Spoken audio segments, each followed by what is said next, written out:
GDC छात्रवी की demand लगातार बढ़ती हुई नजर आ रही है और इसी के साथ बढ़ते हुए नजर आ रहे हैं हंगर स्ट्राइक के दिन। लगातार सिर्फ पानी के घूंट पर यहाँ पर हमारे हंगर स्ट्राइक पर बैठे हुए प्रदर्शनकारी हैं, जो लगातार इस धूप में, इस गर्मी में यहाँ पर बैठे हैं और कोशिश उनकी जारी है कि जीडीसी के अंदर जो कमियां आ रही है या जीडीसी की इंफ्रास्ट्रक्चर को लेकर एक प्रॉपर बिल्डिंग की डिमांड जो लगातार उठ रही है, जो 16 साल से एक डिमांड पेंडिंग है, वो आवाज आगे पहुंचे और यहाँ के लोगों को उनका अधिकार, उनकी डिमांड जो है वो पूरी हो सके। इसी प्रदर्शन को एक आवाज की तरह आगे जो बढ़ा रहे हैं वो राजा शकील जी हैं, जो हमारे साथ इस समय मौजूद हैं, जिनसे हम पिछले कई दिनों से लगातार अपडेट्स ले रहे हैं, जो पूरी जानकारी हमें दे रहे हैं इस हंगर स्ट्राइक में अभी तक की क्या कुछ अपडेट है। तो आपसे मैं जानना चाहूंगी, आज छठा दिन है, अभी तक लगातार आप लोग यहाँ पर हंगर स्ट्राइक पर बैठे हैं, क्या कारण है कि ये दिन जो है वो बढ़ते ही जा रहे हैं, घट नहीं रहे और ये हंगर स्ट्राइक अभी तक खत्म नहीं हुई है? और क्या एडमिनिस्ट्रेशन की तरफ से कोई आपके पास आया, क्या आपको कोई आश्वासन दिया गया या फिर नहीं? देखिए, जिस तरह से आपको भी मालूम है कि आज छठा रोज है हंगर स्ट्राइक का। हमारे नौजवान जो है पानी की एक एक घूंट पर जो है यहाँ पर रहे हैं। 6 दिनों से बिल्कुल फाके हैं, कुछ खाया नहीं है। तो डिमांड क्या है? सिर्फ डिग्री कॉलेज का काम शुरू किया जाना चाहिए, सिंपल सी डिमांड है। और उस डिग्री कॉलेज की जो डिग्री कॉलेज 2010 के अंदर सैंक्शन हुआ, 2011 के अंदर उसकी क्लासेस लगी। और क्लासेस कहाँ पे है? जहाँ पे छोड़ी हुई बिल्डिंग, ओल्ड बिल्डिंग्स जो है वहाँ पे लगाया गया, आरडीडी की ओल्ड बिल्डिंग में, जो अनसेफ है, जो टूटी हुई बिल्डिंग है। और वहाँ पर 3 रूम है। मुझे लगता है जब हमने देखा वहाँ पे 8 बाय 8 के रूम्स हैं वो वहाँ पे। और वहाँ पे वो बच्चे पढ़ रहे हैं जो इस देश का, इस इलाके का, इस स्टेट का मुस्तकबिल होने वाले हैं। तो हमें इस चीज़ की फिक्र है कि कल को जो पीछे जो आज तक 16 सालों में गुजर गए उनको तो काफ़ी नुकसान पहुंचा होगा। क्योंकि एक कॉलेज वाले स्टूडेंट को उसकी प्रॉपर क्लासेस चाहिए, उसको प्रॉपर लैब्स चाहिए, उसको प्रॉपर सिस्टम के साथ क्लासेस कैसे स्ट्रीम्स चाहिए। साइंस स्ट्रीम वहाँ पे नहीं है, कॉमर्स स्ट्रीम वहाँ पे नहीं है, एक आर्ट स्ट्रीम है। उसमें से भी मुझे नहीं लगता 2 या 3 मेजर से ज़्यादा वो कर पा रहे होंगे वहाँ पे। तो ये अफसोस की बात है, पिछले 16 सालों से आज तक डिग्री कॉलेज की फिजिकली कैंपस का काम शुरू नहीं किया गया। तो उसी बीच में हमारे जो है मनोज भाई हैं, इन्होंने कॉल दी कि मैं इसी मुद्दे को लेके हंगर स्ट्राइक पे जाऊंगा। इसके साथ फिर राजकुमार भाई जुड़े, और भी भाई जुड़ते जा रहे हैं यहाँ पर जो हंगर स्ट्राइक पे बैठे हुए हैं। और फिर जो हमारे तमाम यहाँ ऑल पार्टीज हो, सोशल एक्टिविस्ट हो, चाहे कोई भी मंडल हो, किसी भी चीज़ की एसोसिएशन हो, उनने भी तय किया कि हम इनके साथ खड़े हैं। जो दिन अव्वल से यहाँ पे तमाम आपको दिख रहे होंगे, पार्टियां मुख्तलिफ है, आइडियालॉजी मुख्तलिफ है, लेकिन सोच एक है, आवाज़ एक है।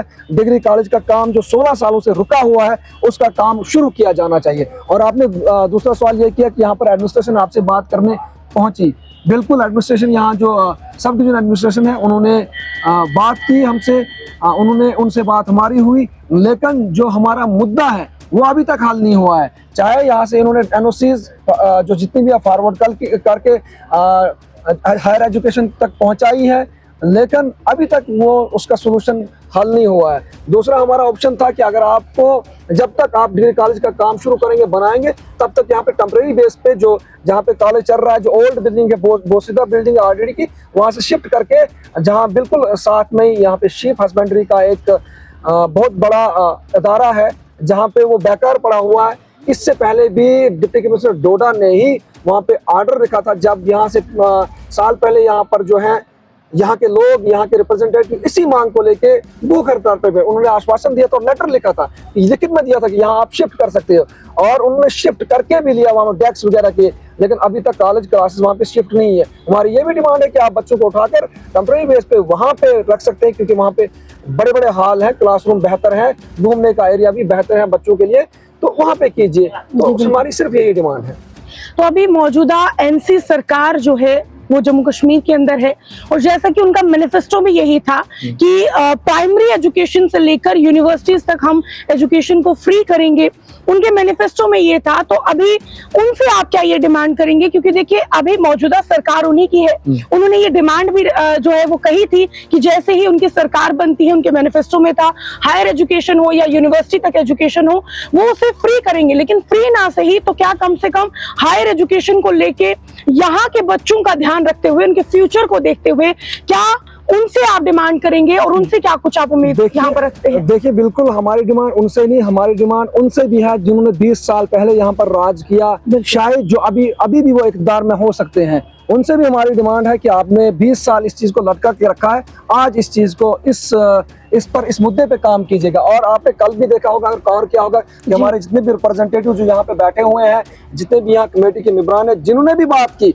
उनने भी यही बात की कि तमाम खिताए चनाब के जितने भी लीडर हैं, चाहे वो MLAs हैं, चाहे वो लीडर ऑफ अपोजिशन है, चाहे वो MPs हैं, इन्होंने यहाँ इन सब से लेके चीफ मिनिस्टर तक, LG तक, क्या कहते हैं, एजुकेशन मिनिस्टर तक भी गुजारिश की है कि कम से कम होशियार हो जाइए, इस मसले को देखिए। पिछले 6 दिनों से यहाँ पर हंगर स्ट्राइक पे बैठे हुए हैं उस इदारे के लिए जिस इदारे को आज से पहले 16 साल सैंक्शन किया गया है। कम से कम उसके इंफ्रास्ट्रक्चर के लिए जो आपने उसको लटकाया हुआ है, उसकी फाइल को लटकाया हुआ, अभी तक दबा के रखा हुआ, जिसका पैसा भी यहाँ पर SDM ऑफिस में पड़ा हुआ है, उस पर काम लगा दीजिए। बस मुद्दा यही है, सिंपल सा। जी बिल्कुल, जैसे कि अभी मैंने कहा कि NC सरकार से, वहीं पर हमारी एजुकेशन मिनिस्टर भी हैं जो हेल्थ की भी हैं, तो उनसे हम क्या कुछ उम्मीद लगा सकते हैं? आप क्या कुछ उम्मीद लगाते हैं? क्योंकि समय समय पर उनका यही कहना होता है कि हम एजुकेशन के सेक्टर में भी बच्चों के लिए काम कर रहे हैं, लेकिन यहाँ पर क्या चिनाब वैली का एक ये हिस्सा वो किसी के नजर में नहीं आ रहा या जानबूझकर उसे एक अनदेखा किया जा रहा है? देखिए, नजर में हर एक के हैं, उनसे हमारी डिमांड तो नहीं, हम डिमांड तो हम 16 साल करते आए हैं। हमारी उनसे रिक्वेस्ट है कि आप एक्शन कीजिए इस चीज पे। जो 16 साल पहले ये कॉलेज सैंक्शन हो, अभी तक बिल्डिंग नहीं बनी है। आप जो ऑफिसर 16 साल में गुजरे हैं उन पे इंक्वायरी बिठाइए, आखिर क्यों नहीं उन्होंने ये काम किया, आखिर किस वजह से इस मसले को लटकाया। क्या यहाँ पे जमीन नहीं थी काफी? क्या यहाँ पर इनके पास कलम नहीं थी चलाने के लिए? क्या जब पैसा भी पड़ा है तो उनने काम क्यों नहीं किया? उस पर इंक्वायरी बैठनी चाहिए एक। और हमारी टीम जो यहाँ पे है, जिस तरह से असगर साहब ने कहा था कि हम ऑनरेबल हाई कोर्ट में भी जाएंगे और जो ऑफिसर गुजरे हैं उस दौर के, जिन्होंने इस फाइल को लटका के रखा है, जिन्होंने गलत NOCs दी थी उस टाइम, उनकी भी इंक्वायरी होगी, उनकी भी पूछ होगी। लेकिन फिलहाल हमारे ये साथी हंगर स्ट्राइक पे बैठे हुए हैं, हम फिलहाल देखेंगे कि क्या कुछ रिस्पांस आता है, उसके बाद वो नेक्स्ट स्टेप उठाया जाएगा। अगर आपकी डिमांड पूरी नहीं होती तो आगे आपका क्या स्टेप रहने वाला है? ये तो पहले दिन से ही हमारा एक ही आवाज है कि जब तक ना यहाँ हमारी डिमांड यहाँ पर हल हो जाएगी, तब तक हम यहाँ पर हंगर स्ट्राइक पे बैठते रहेंगे।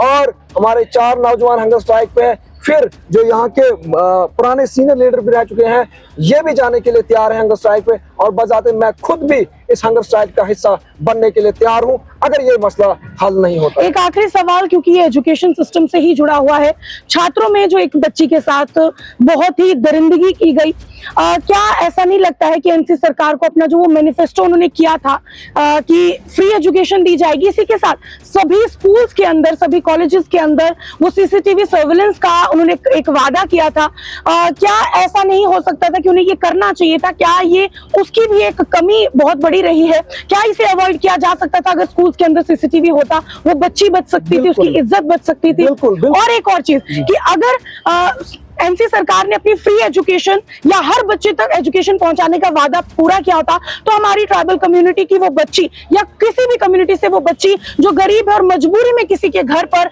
या किसी की मदद लेने को मजबूर है, शायद वो नहीं लेती। अगर उसे वो चीजें वो मिली होती, वो सुविधा उसको मिली होती, तो शायद आज वो बच्ची जिंदा होती, शायद आज वो बच्ची अपने करियर, अपने फ्यूचर, अपनी एजुकेशन को आगे बढ़ा पाती होती। अगर ये वादा पूरा हुआ होता, अगर वो CCTV और बाकी की जो तमाम चीजों का वादा किया गया था, अगर इन स्कूल्स में मैंडेटरी तौर पर होता। बिल्कुल, आप तो सिर्फ UT सरकार की बात कर रहे हैं, आप तो NC सरकार की बात।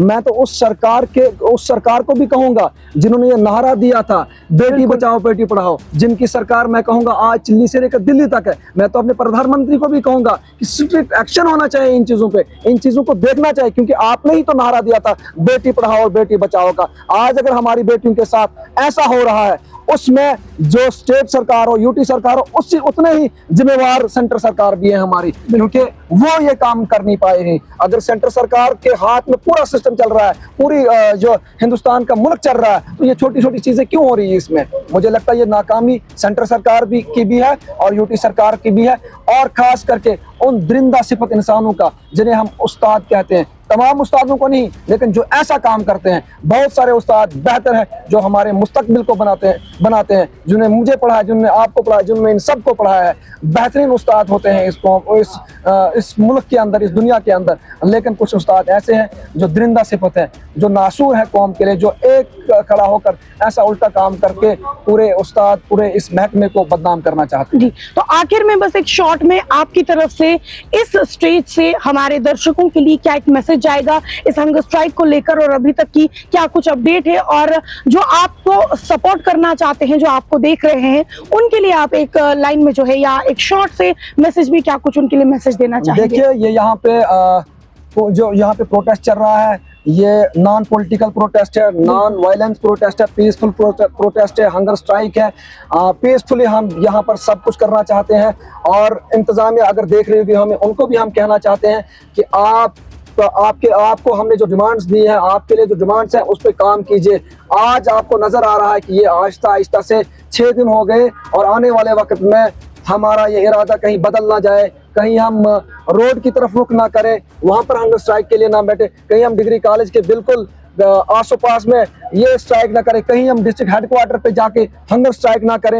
ये उनको सोचने की बात है, जो वो लापरवाही कर रहे हैं और चुपचाप तमाशा देख रहे हैं। याद रखना, जंतर मंतर पे भी तमाशा किया गया था, जंतर मंतर पे बैठे हुए लोगों को भी इंटरनेशनल कहा गया था, उन्हें भी ना जाने क्या क्या कहा गया था, लेकिन उन्होंने ही इस हिंदुस्तान की सबसे बड़ी ताकतवर सिस्टम को झुकाने पे मजबूर किया, और झुकना पड़ा, और लोगों, युवाओं की बात उनको सुननी पड़ी। यह भी तालीम के साथ जुड़ा हुआ मुद्दा है, हमारे नौजवानों के साथ जुड़ा हुआ मुद्दा है, हमारे फ्यूचर के साथ जुड़ा हुआ मुद्दा है। तो इस पे उनको काम करना चाहिए, और जितने भी नौजवान ज्वाइन करना चाहते हैं, आप खुशी से ज्वाइन कर सकते हैं। यहाँ पे कोई वो पॉलिटिकल वाद नहीं है, यहाँ पे बीजेपी भी है, यहाँ पे एनसी भी है, कांग्रेस भी है, सब कुछ है, आइडियोलॉजीज के लोग हैं, लेकिन उन्होंने पार्टी सिस्टम को पूरा अलग करके एक प्लेटफॉर्म पे आके यहाँ पर एक ही आवाज में काम कर रहे हैं कि हमारे डिग्री कॉलेज का मसला हल किया जाना चाहिए। बहुत बहुत शुक्रिया।